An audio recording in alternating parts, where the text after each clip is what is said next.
This lesson is a very short overview of the process for composing a written open response to a text-based question. The process for generating an open response is the same as the process for composing any type of writing, with a few other things to consider. The first and ultimate thing that you will want to make sure you do before answering questions related to a passage or a book is to make sure that you truly comprehend or understand the reading that you will later be asked to write about.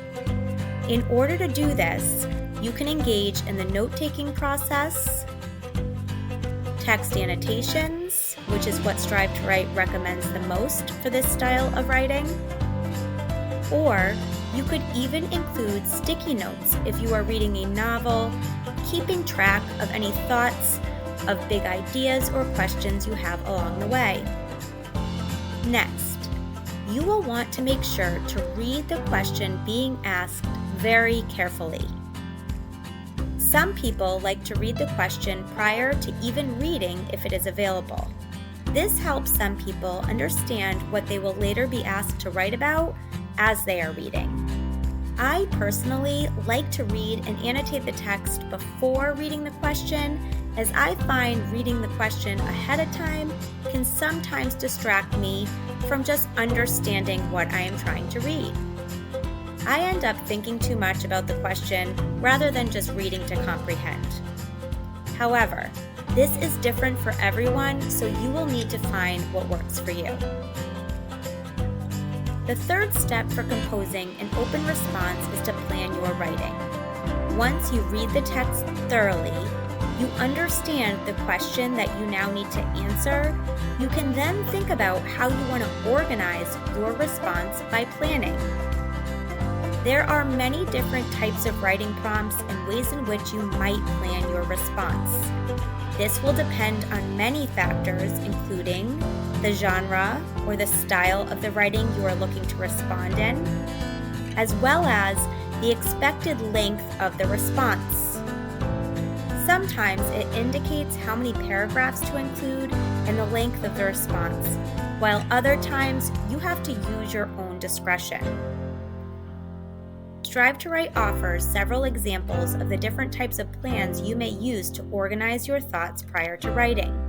It all depends on the question being asked. The fourth step in generating a well-constructed open response includes to start writing. You will want to have the question, the text that you are being asked to respond to, and your plan available.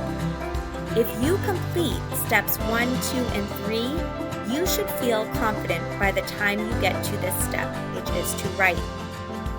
The writing process for composing an open response consists of making sure your ideas are clearly organized, you incorporate complete sentences, appropriate transition words, as well as including text evidence by paraphrasing and/or quoting directly from the passage. And finally, you never want to finish writing without going back and rereading with a very keen eye as you revise and edit. Revising requires you to think of the organization of your writing and rearrange and/or add new ideas. Editing requires you to consider your sentence structure, grammar, and punctuation throughout your writing.